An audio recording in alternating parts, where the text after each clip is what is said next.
On the morning of her 44th birthday, Miriam Okafor's best friend of 17 years walked into her hospital room and told her that she had been sleeping with her husband for 14 months.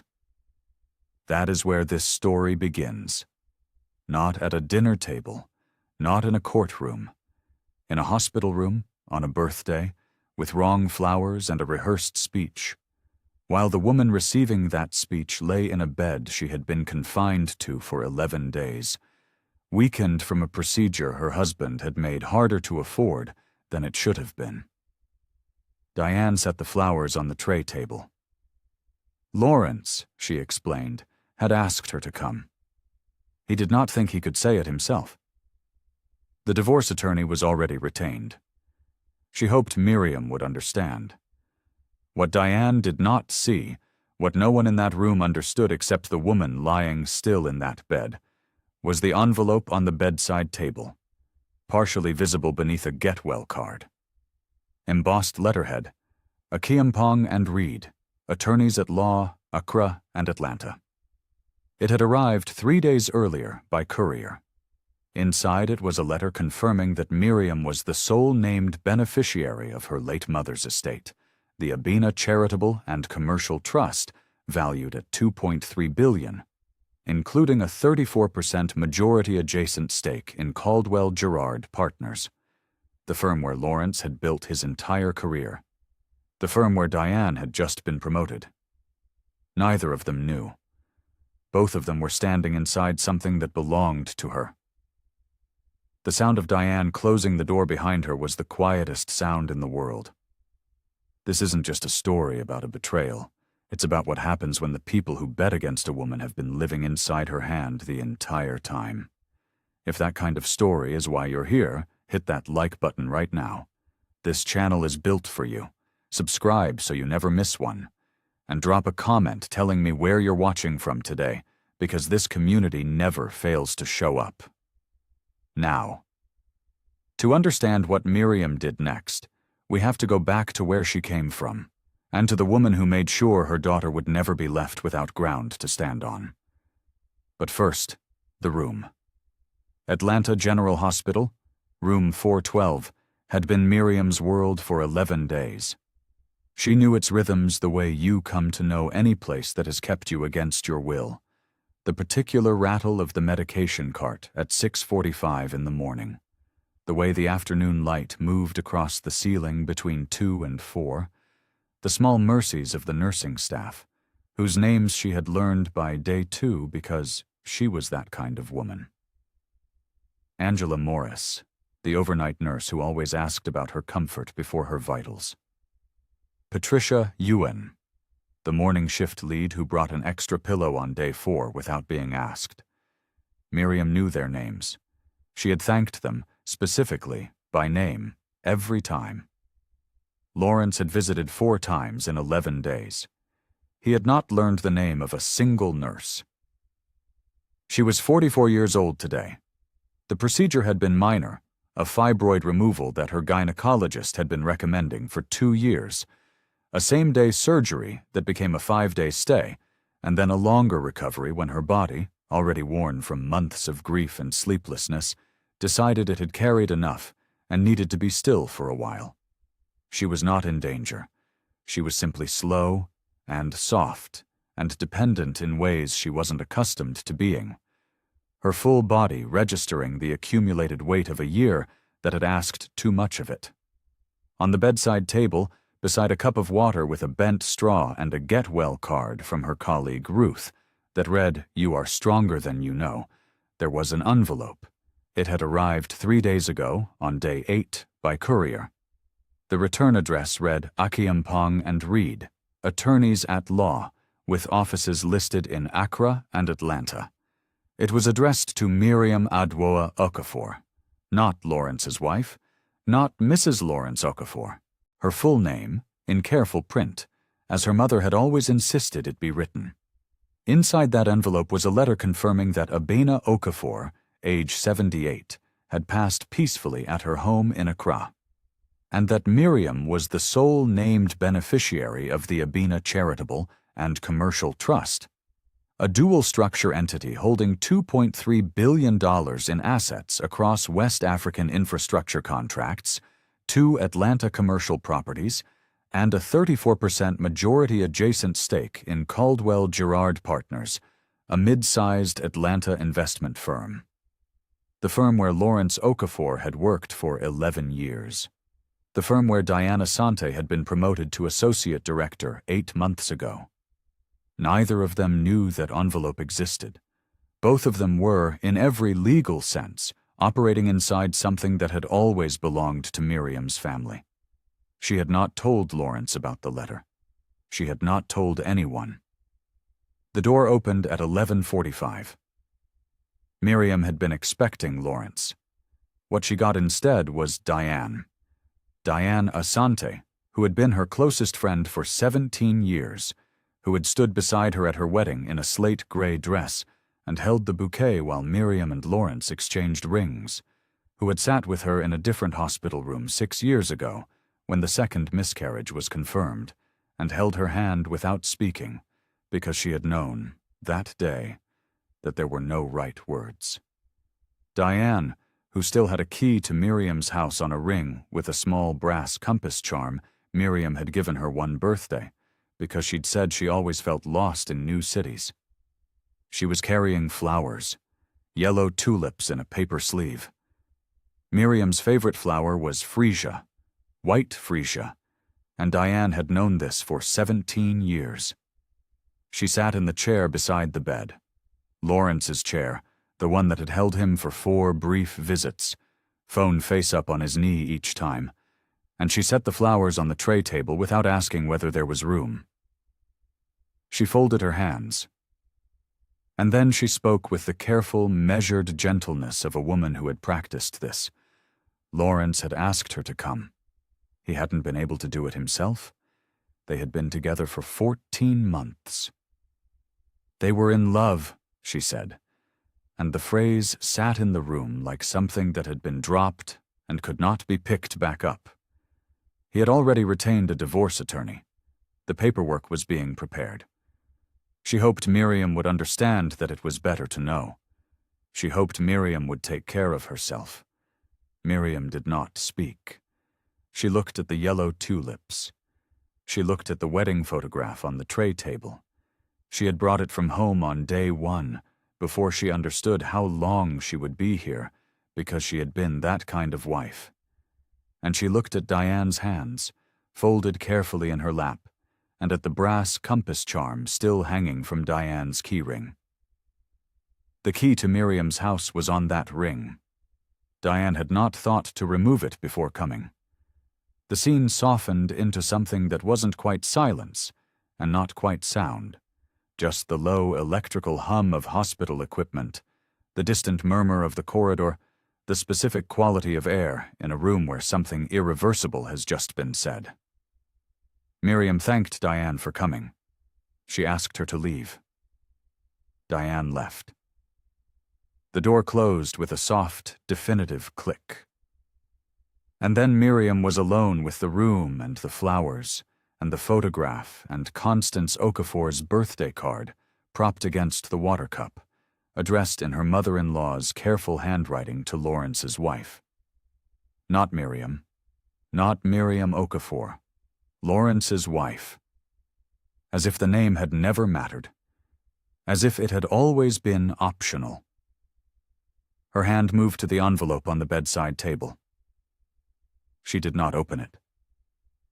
She already knew what it said. She placed her palm flat against it, against the embossed letterhead, against her mother's careful legal work, against 14 months and 17 years, and a decade of small erasures. And she lay still. Her eyes went to the ceiling. The room was completely quiet. She had not told Lawrence. She had not told anyone.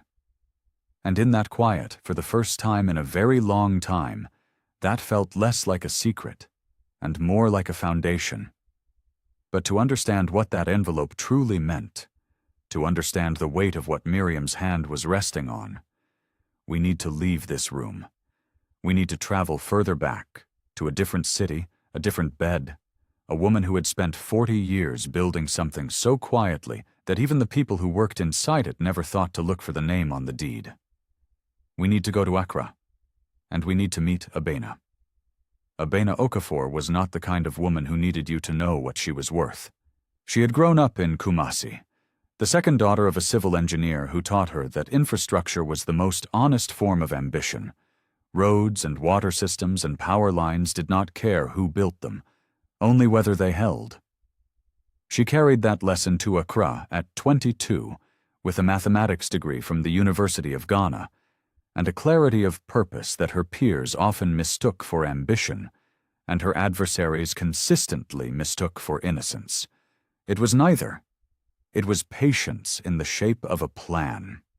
By the time Miriam was born, Abena had already spent 15 years building what would become the foundational layer of the Abena Charitable and Commercial Trust, a portfolio of infrastructure contracts across Ghana, Nigeria, and Côte d'Ivoire that she had assembled methodically, quietly, and entirely in her own name. Not her husband's name, not a shared entity, her name. When Miriam's father died in 1991, he left behind a modest savings account, a paid-off car, and an uncomplicated will. Abena had already ensured that the parts of their life that mattered most were structured so that no death, no divorce, no legal claim from any direction could touch them without her explicit consent. The trust was established formally in 1987, while Miriam was still in primary school. Its full name was the Abena Charitable and Commercial Trust, registered in Ghana and recognized under a dual jurisdiction agreement with Georgia state law that Abena had paid a very good Atlanta attorney considerable money to arrange. By the time Miriam was finishing her master's degree and falling in love with a charming man named Lawrence Okafor, the trust held $340 million in assets and was growing at a pace that Abena watched the way a farmer watches a field, without urgency, without performance, with simple attention. The 2 years before Abena's death, she began to slow. Not dramatically. She was not the kind of woman who dramatized her own diminishment. But she began to ask Miriam to come more often, and on those visits, 6 weeks apart, then 4, then 3, she began to talk through the trust with a specificity she had never used before. Not because Miriam needed to understand the numbers, the attorneys handled the numbers, but because Abena needed her daughter to understand the posture. It was on one of those visits, in the sitting room of Abena's house in the East Legon neighborhood of Accra, ceiling fan turning slowly overhead, a glass of sobolo on the low table between them, that Abena opened the trust summary for the final time and laid it across Miriam's lap. The document was 83 pages. Miriam had read it before, but she looked at it again now the way you look at something when you understand it is being given rather than shown. West African infrastructure contracts across 4 countries. A commercial building on Peachtree Industrial Boulevard in Dunwoody, Atlanta. A second property at 1140 Ashford Dunwoody Road, and a 34% majority-adjacent stake in a mid-sized Atlanta investment firm called Caldwell-Girard Partners. The trust had held that Caldwell-Girard's stake for 9 years. Lawrence had worked at Caldwell-Girard for 11. He had never known. He had never thought to look, because it had never occurred to him that the quiet woman who flew to Accra every few weeks to sit with her aging mother was sitting inside a legal structure that quietly held a foundational stake in the firm, where he collected his salary, attended his meetings, and built the professional identity he wore like armor. The irony is almost geometrically perfect. He spent 11 years building his career inside something that had always belonged to her family. He just never read the deed. Abena pressed the document into Miriam's hands and said what she had been building toward saying for 40 years of deliberate, unhurried work. "A woman who knows what she carries," she said, "doesn't need to show you her hands." Miriam had heard the phrase before, in smaller contexts, at a market stall, before a difficult conversation. during the years when Miriam was learning to navigate spaces that did not immediately make room for her. But sitting in that Accra sitting room, with the trust summary warm in her lap, and her mother's hands folded in her own, she heard it differently, not as comfort, as instruction. A memory surfaced, then, softer in its edges, 12 years earlier, Atlanta in the early months of the marriage, when Lawrence had been a different version of himself. He had been warm in those days in ways that cost him something, genuinely interested in the Hartwell Foundation's early work, the kind of man who sat across a dinner table and listened, as if what you were saying mattered to the shape of his evening. He had introduced Miriam to his colleagues as his wife, with a hand at the small of her back, and something in his voice that, in those years, had sounded like pride. She had loved that version of him completely. That is the part worth saying plainly, because this story does not work if you do not understand what she was losing while she was being patient. She was not enduring a man she had always known was cruel. She was watching a man she had genuinely loved decide, slowly, that she was no longer worth the effort of being kind to. 8 months before her hospitalization, Miriam came home from what would be her last Accra visit before Abena's death and called Eleanor Vance, senior partner at Achiampong and Reed's Atlanta office. Eleanor had been Abena's Atlanta counsel for 19 years. She had drawn up the dual jurisdiction agreement herself. Her voice on the phone was the same it always was, unhurried, precise, a woman who had learned that clarity was the most respectful thing she could offer a client in a complicated situation. Miriam told her she was ready. Eleanor said she would prepare the transfer documentation. The call lasted 4 minutes.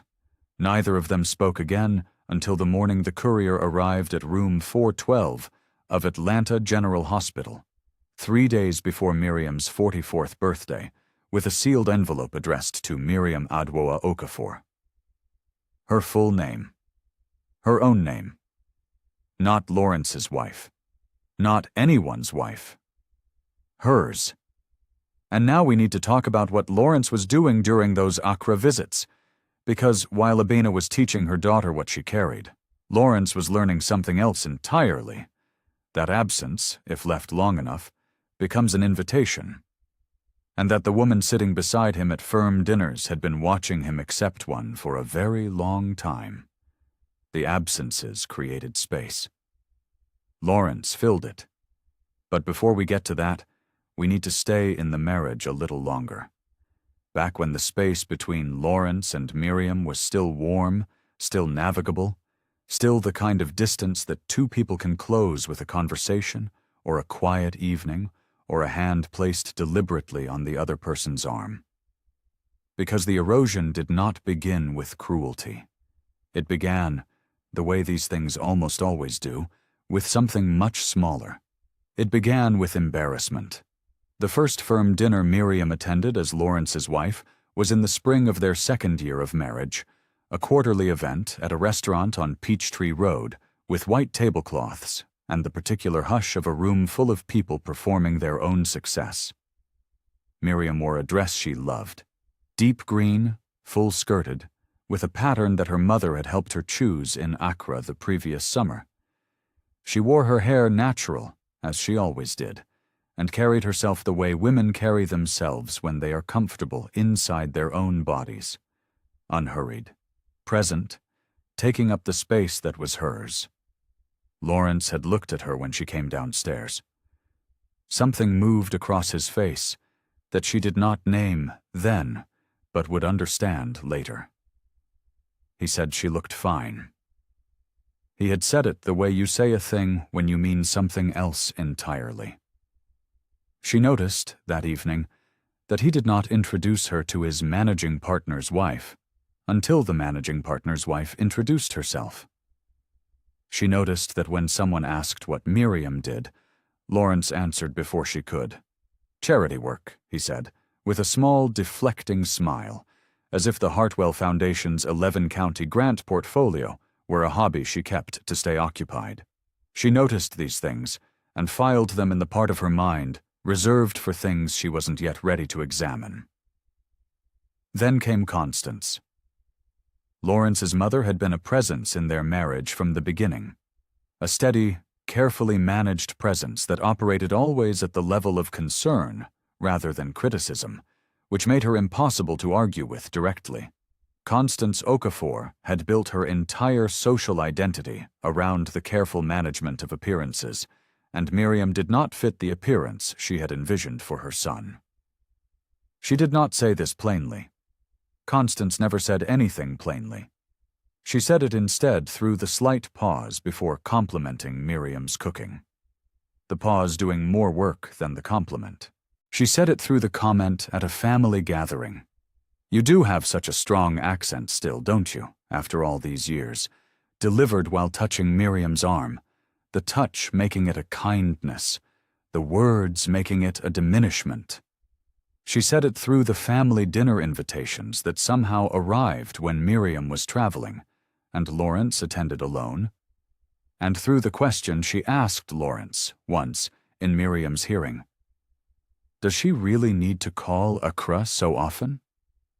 It worries me. That kind of attachment isn't healthy for a marriage.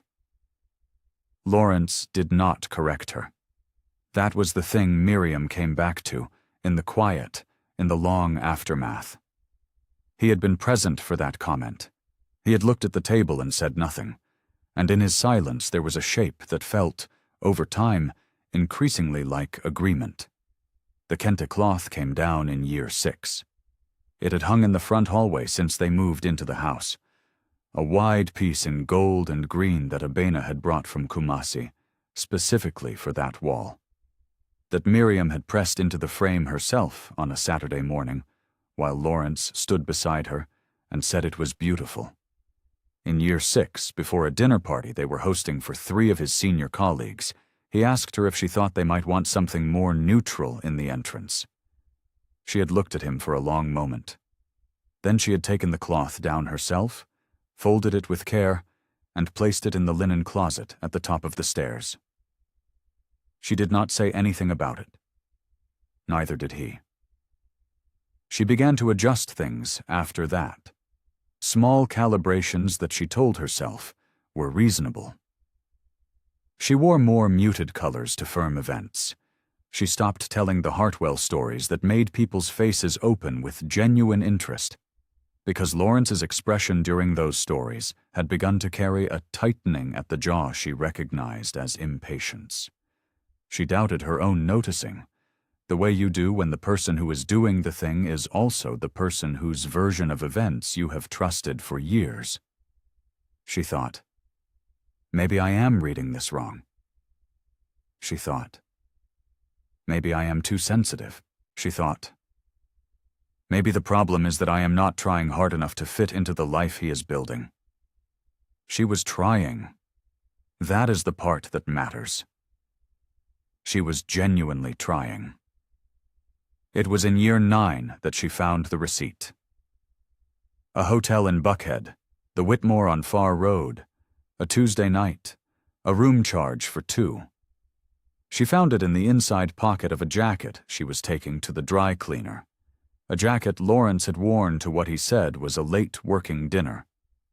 She stood in the hallway with the receipt in her hand, and her breath doing something complicated in her chest, and she put it back where she found it, and took the jacket to the dry cleaner, and said nothing. 4 months later, a hotel keycard fell out of his gym bag while she was moving it from the doorway. The Whitmore again. She put it on the counter. He picked it up that evening without explaining it. She did not ask.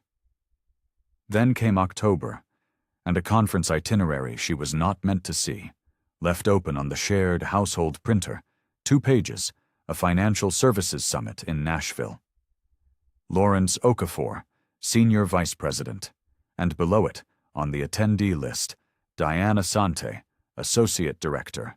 She stopped looking after that, not because there was nothing left to find, because she already knew, and the knowing was enough, and she needed her energy for something else entirely.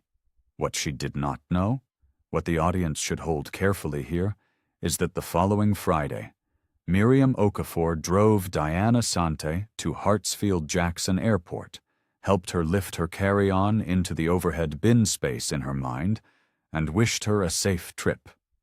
Diane had hugged her at the departures curb with both arms, the kind of hug that costs nothing when you have already decided what you are doing. Miriam had driven home. She had stood in the kitchen for a while. She had looked at the empty wall where the kente cloth used to hang. That was the shape of the years. That was what Lawrence used. And what he did not understand, what none of them understood yet, was that cruelty at the level of words and silences and symbolic diminishments was one category of harm. What came next was a different category entirely. He had not finished. He was just getting started.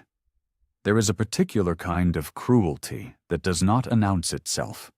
It arrives wearing the language of practicality. It uses words like structure and efficiency and simplification. It does not raise its voice. It does not need to. In the February of the year, Abina began to decline in earnest. Lawrence sat across from Miriam at the kitchen table after dinner and told her he had been thinking about their finances. He said it calmly, with the measured reasonableness of a man who had rehearsed the framing carefully. He said that with everything Miriam was managing, the Hartwell Foundation, the Accra trips, the grief of watching her mother slow, it made sense to consolidate the household accounts under his name. Just to reduce her load, he said. Just to give things some structure. He would handle the bills. She wouldn't need to think about it. Miriam had looked at him across the table. She had said, "That seems like a lot for you to manage on top of everything else." He had said, "I can handle it." She had let him. Because she was tired. Because Abina was dying in increments across an ocean. Because she had been conditioned, across 9 years of small diminishments, to translate his need for control as an offer of care. She had let him, and she had not understood yet what she was watching him do. The household visa was transferred to his account within the week. The joint checking account was quietly restructured so that his name was primary, and hers was removed from the authorization list. A change the bank's customer service representative, a young man named Derek Osei, walked Lawrence through on a call that Miriam was not present for. Her supplemental card was canceled in March. She discovered this not through any conversation, but through the particular, small humiliation of standing at the pharmacy counter on a Tuesday afternoon in April, buying a prescription her body needed, and watching the card reader decline her twice while the person behind her shifted their weight. She paid with a personal account she had maintained quietly at Georgia Credit Union since before the marriage, a detail Lawrence had never inquired about, because it had never occurred to him that she would have something he didn't know to control. She drove home. She did not tell him about the pharmacy. She added it to the list of things she was not yet ready to name. Then came the reputation work.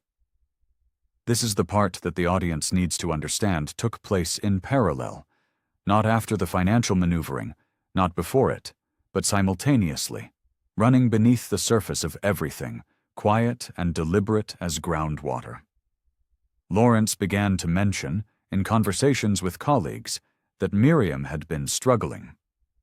Emotionally fragile, he said, since her mother's illness.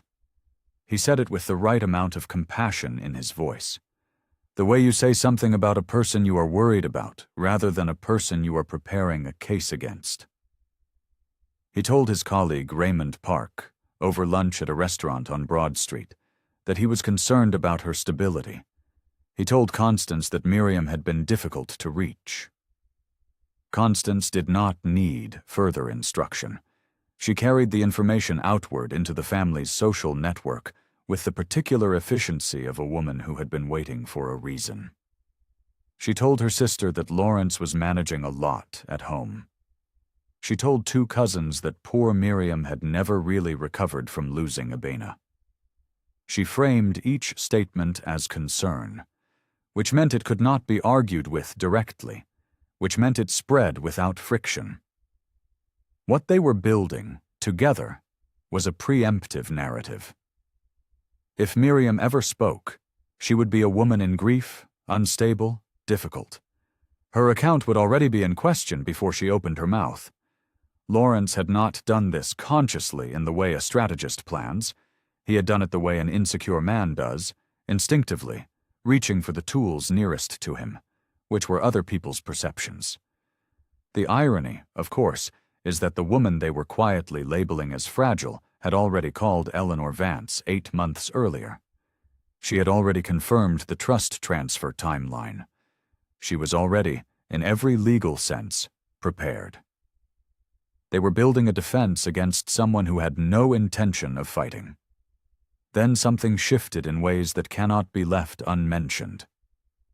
Miriam had known for 2 years, since her gynecologist first flagged it, that the fibroid cluster in her uterus needed to be removed. She had scheduled the procedure twice and postponed it twice. Once for an Accra trip, once because Lawrence had a firm retreat that week, and the logistics of recovery at home seemed complicated without reliable support. In January, she scheduled it a 3rd time.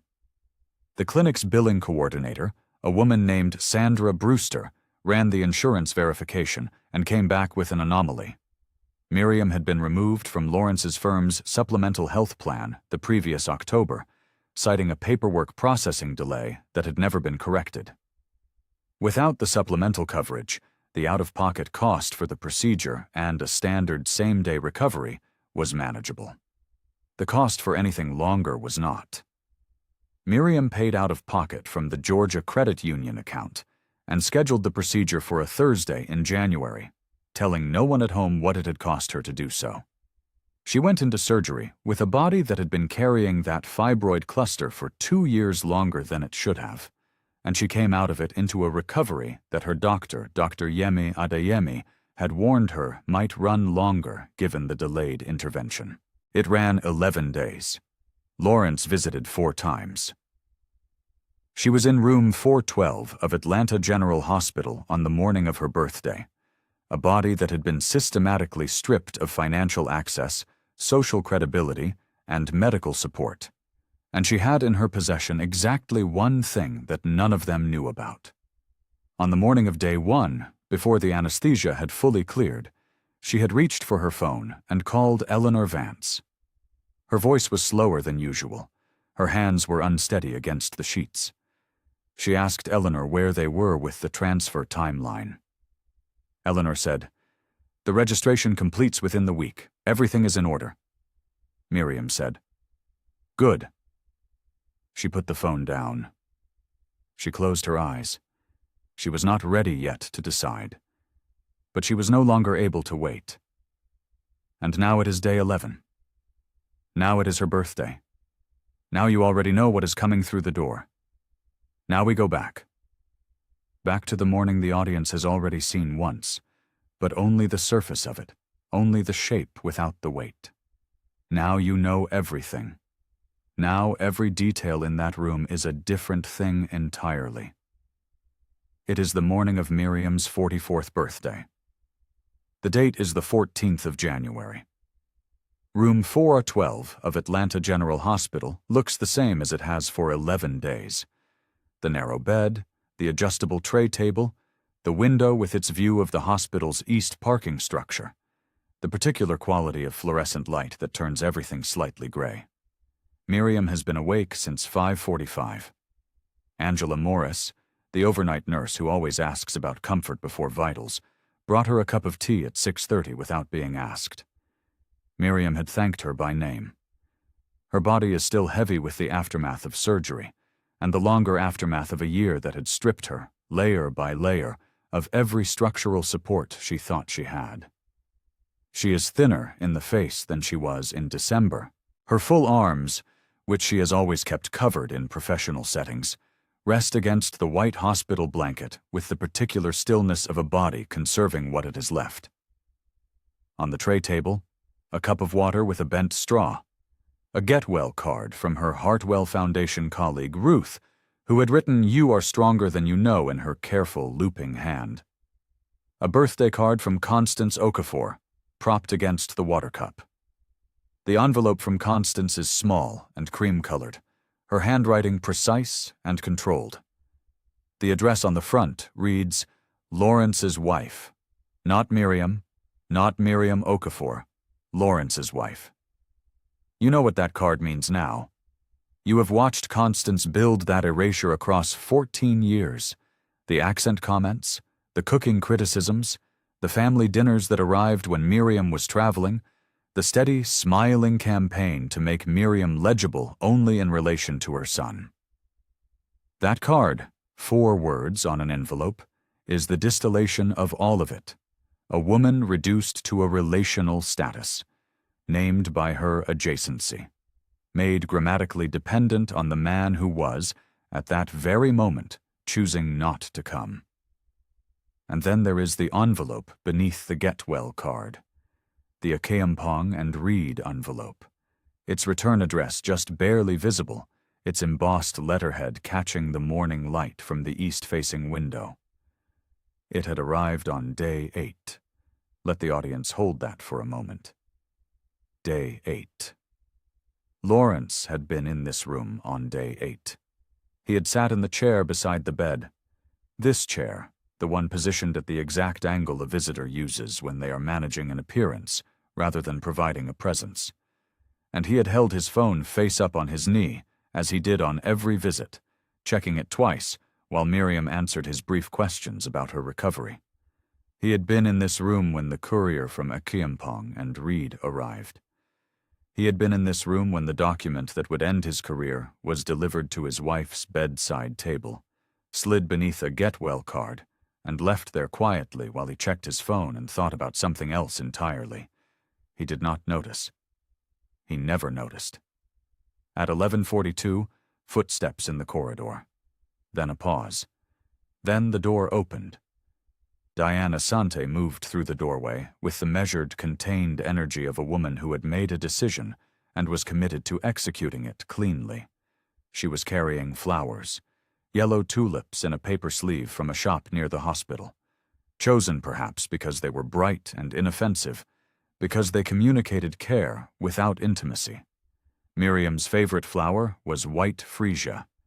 Diane had known this for 17 years. The tulips were not an oversight.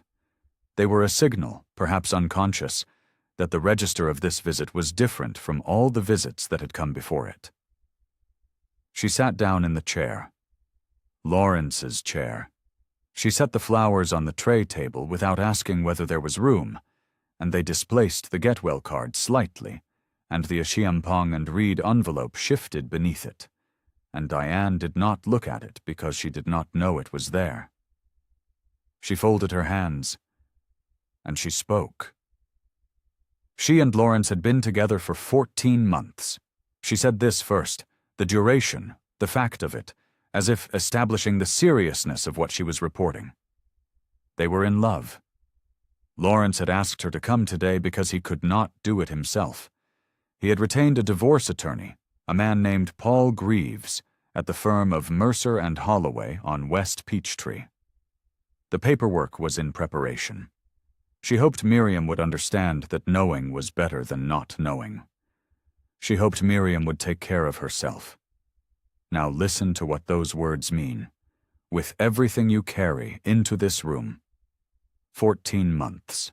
The affair had begun 2 months after Miriam started flying to Accra every 6 weeks to sit with her dying mother.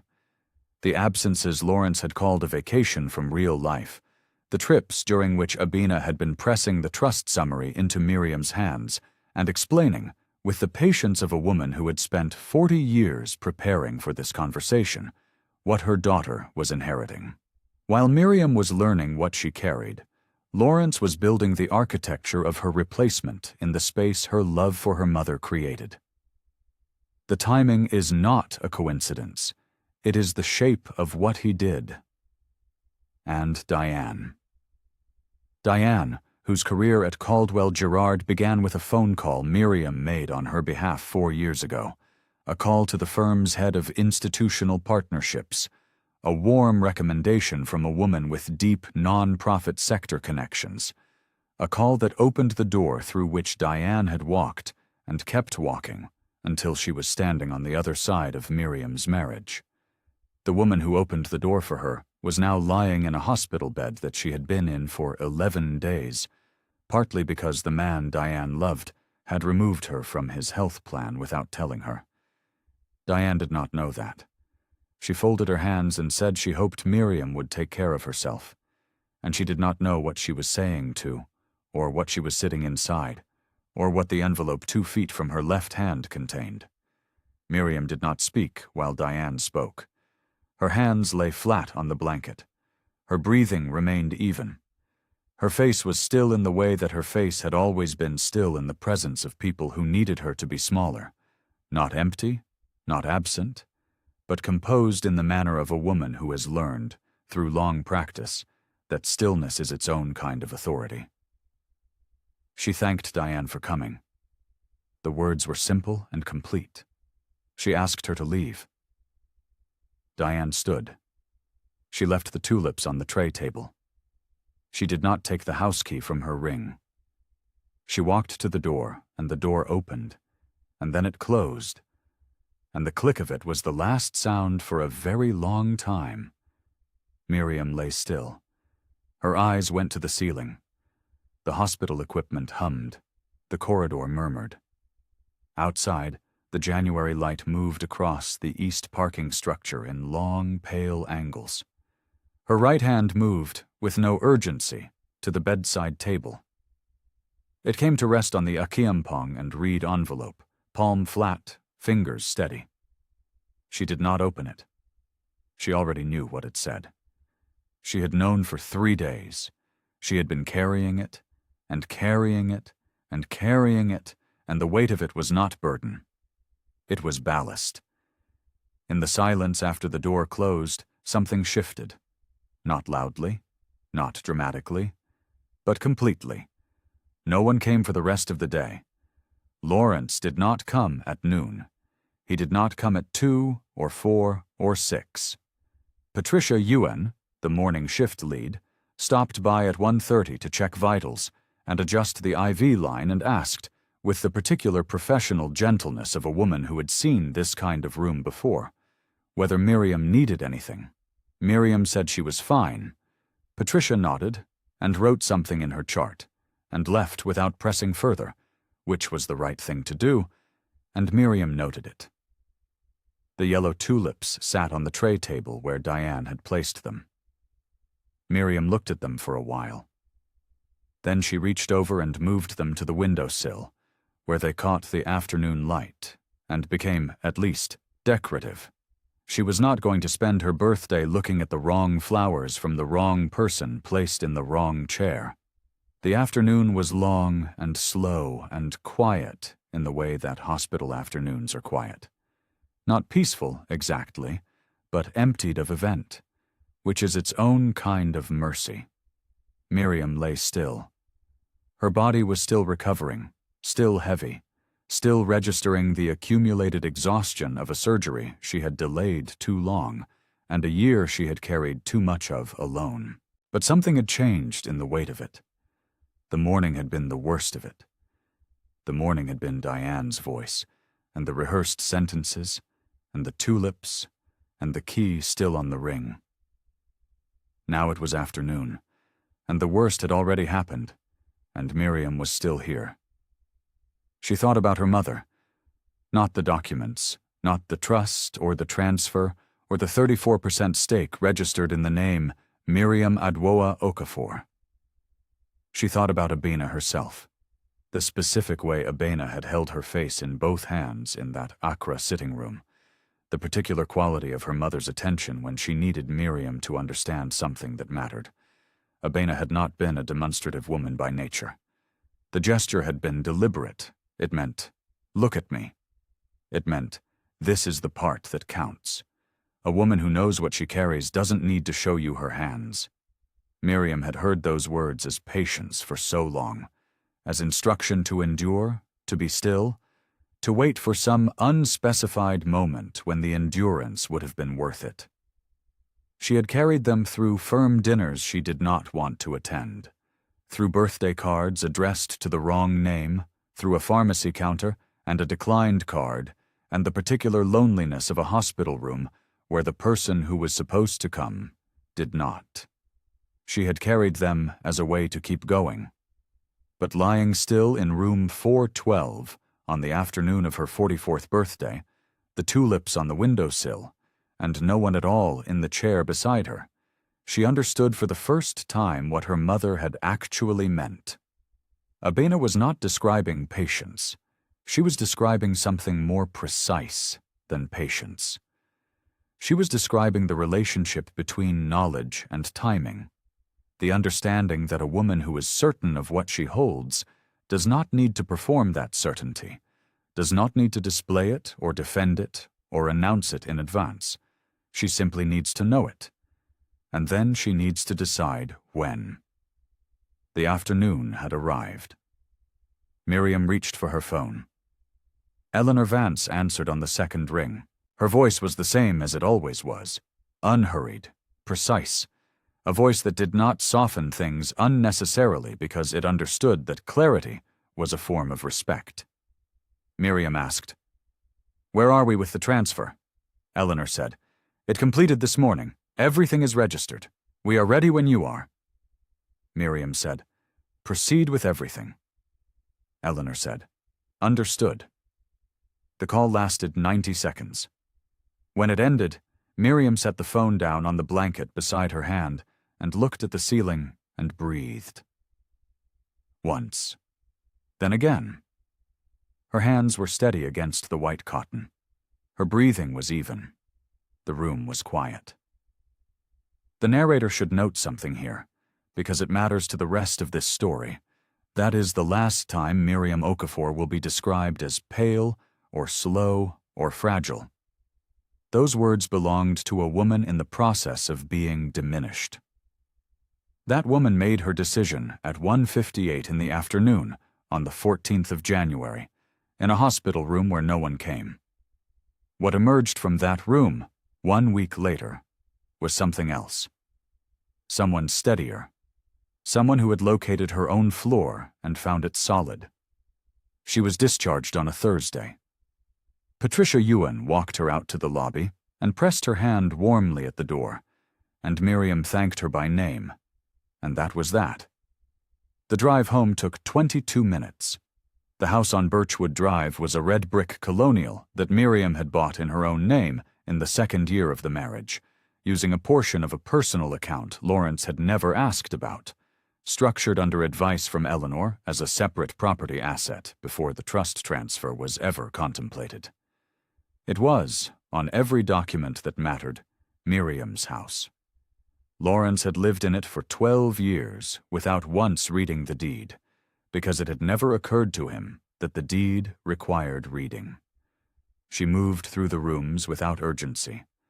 The kitchen, the sitting room, the hallway where the kente cloth used to hang, and where the wall was still a slightly different shade from the paint around it. She did not rush any of it. She opened windows. She ran water. She stood in the bedroom for a moment, and then moved to the kitchen, where the light was better in the late afternoon, and she unpacked the one bag she had brought home from the hospital. At the bottom of the bag was a photograph, wrapped in a piece of cloth. She had asked her Hartwell Foundation colleague, Ruth, to bring it from the house during week 1 of the hospital stay. The photo of Abena laughing at something outside the frame, her hands open and relaxed at her sides, taken in the East Legon garden a decade ago when Abena was still healthy, and Miriam's visits were still joyful rather than necessary. Miriam unwrapped it. She placed it on the kitchen windowsill, where the afternoon light came through cleanly, where it would be the first thing she saw in the mornings when she stood at the counter making tea. She looked at it for a long time. She did not speak. There was nothing yet that needed saying. She pulled out a chair at the kitchen table and sat down. She placed both hands flat on the surface, the way Abena used to sit, hands open, weight settled, nothing to prove and no reason to rush. The house was quiet around her. Not the hollow quiet of a place abandoned, but the full quiet of a place that had always been hers, finally allowed to be itself. Eleanor had the instruction. The documents were prepared. The sequence would begin on Tuesday morning, and everything that followed would follow in its own time, with its own precision, without hurry and without announcement. Still water. Just as Abina had always said. It gets there. The sequence began on a Tuesday, as Eleanor had said it would. At 9:14 in the morning, Lawrence Okafor was at his desk on the 14th floor of the Caldwell-Girard building on West Peachtree Street, the building he had occupied for 11 years, the building whose address appeared on his business cards and his firm biography and the professional headshot on the company website, when his assistant placed an envelope on his desk marked Registered Mail. The return address was Akiampong and Reed, attorneys at law. He did not recognize the name. He opened it. The letter was one page. It identified the sender as Eleanor Vance, senior partner, acting on behalf of her client Miriam Adwoa Okafor, majority adjacent stakeholder in Caldwell-Girard Partners, holding a registered 34% interest under the Abina Charitable and Commercial Trust, established 1987. In that capacity, the letter stated, Ms. Okafor was formally requesting a governance review of a senior vice president, Lawrence Okafor, and an associate director, Diana Sante, for an undisclosed 14-month personal relationship constituting a violation of Caldwell-Girard's conflict of interest policy, as outlined in the firm's Employee Conduct Guidelines, Section 4, page 7. Lawrence read it once.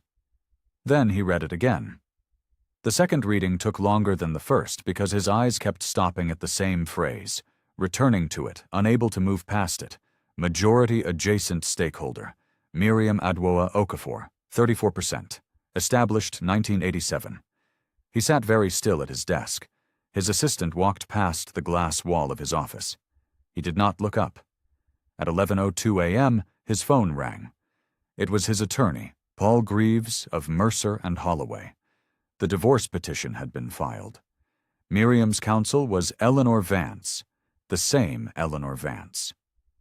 Paul asked if Lawrence knew who Eleanor Vance was. Lawrence said he was beginning to understand. Paul said he would need everything Lawrence had on the marital asset situation. Lawrence said he would call him back. He did not call him back until 3:15 p.m., because at 2:45 p.m., Paul called him first. The trust disclosure had arrived.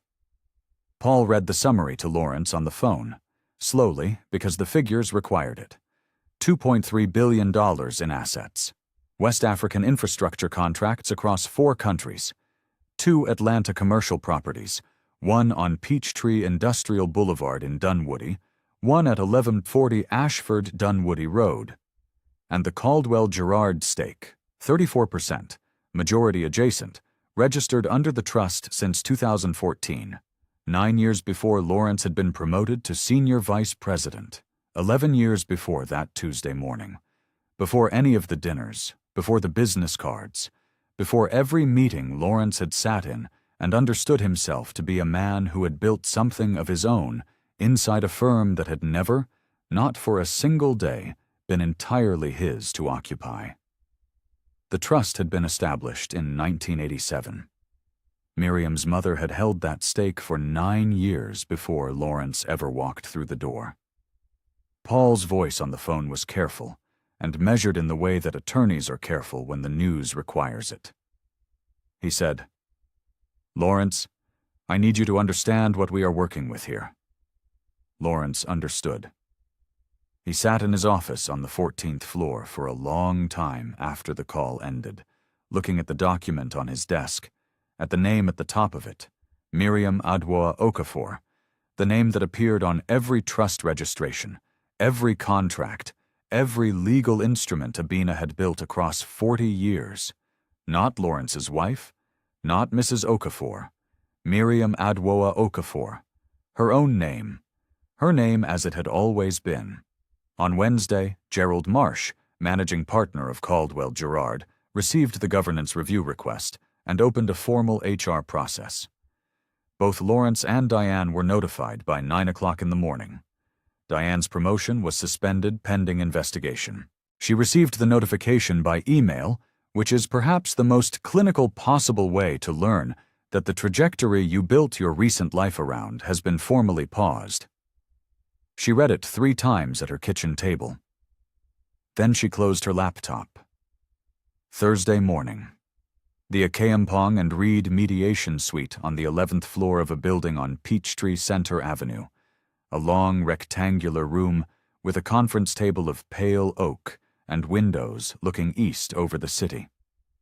Eleanor arrived first, with a leather portfolio and a flat cardboard document case she placed on the table without opening. Miriam arrived at 9:15, wearing a dark dress with a structured collar, her natural hair pinned up, her full frame settling into the chair at Eleanor's right with the particular steadiness the narrator has already promised you. No trembling, no performance, no armor that needed polishing. She was simply there. Present. Grounded in the way that people are grounded when they know exactly where they stand. Lawrence arrived at 9:22 with Paul Greaves. He looked for the first time in this story like a man who was not entirely certain of the room he was entering. He sat across the table. He did not look directly at Miriam at first. He looked at Eleanor's portfolio. He looked at the cardboard case. Paul Greaves opened the mediation by stating that his client had questions about the nature and scope of any claimed interests Ms. Okafor might assert in Lawrence's professional life, and that he wished to establish, for the record, that Miriam had no standing in Lawrence's professional world. The room was quiet for a moment after that sentence. Eleanor did not respond immediately. She opened the cardboard case and removed 3 documents. She placed them on the table in sequence, with the deliberate patience of a woman who had prepared these materials for 8 months and saw no reason to rush their arrival now.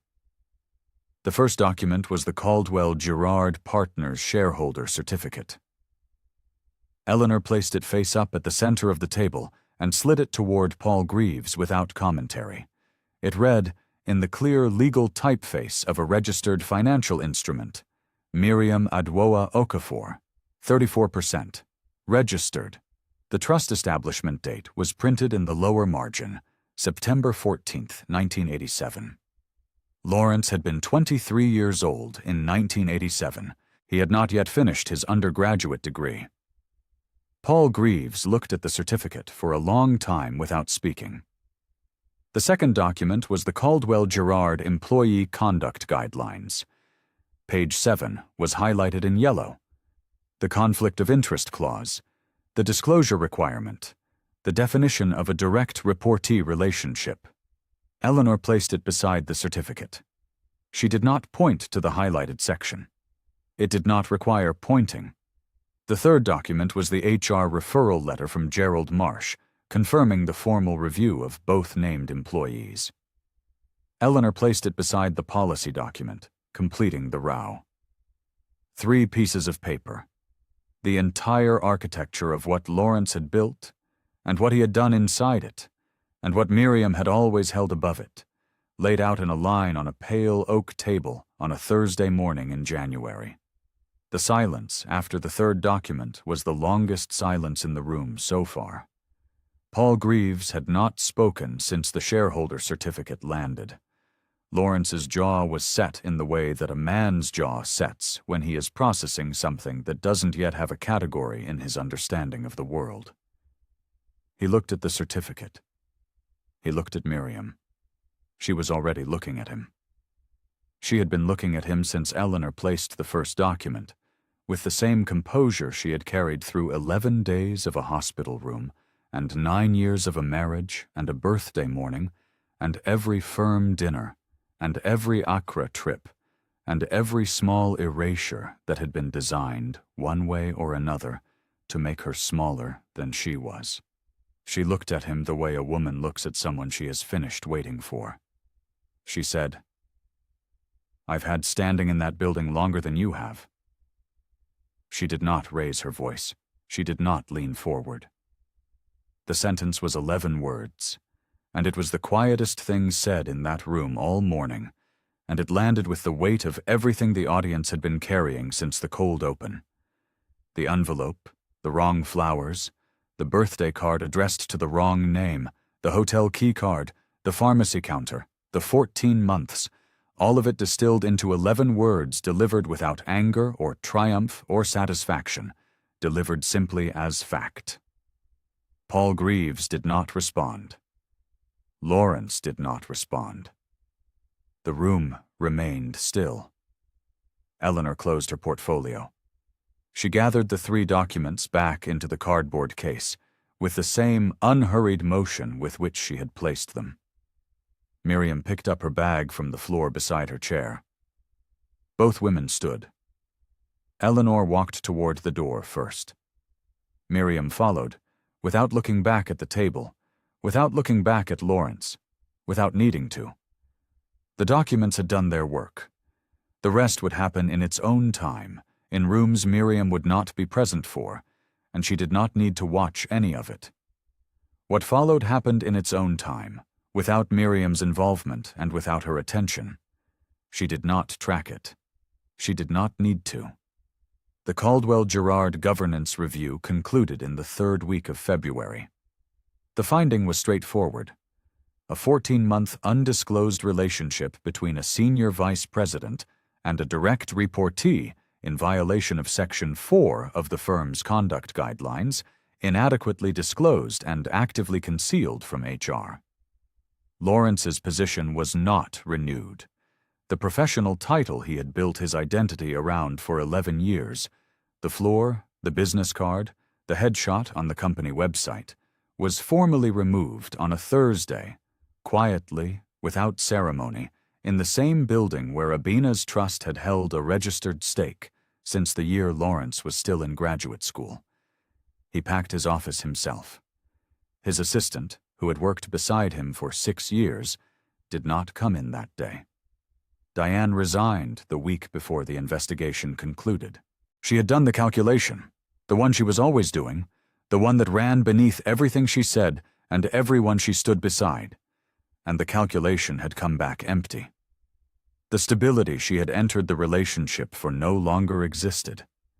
The trajectory she had been climbing at Caldwell-Girard had been suspended and would not resume.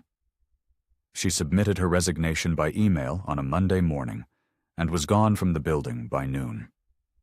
The relationship between her and Lawrence did not survive the removal of the architecture that had held it together.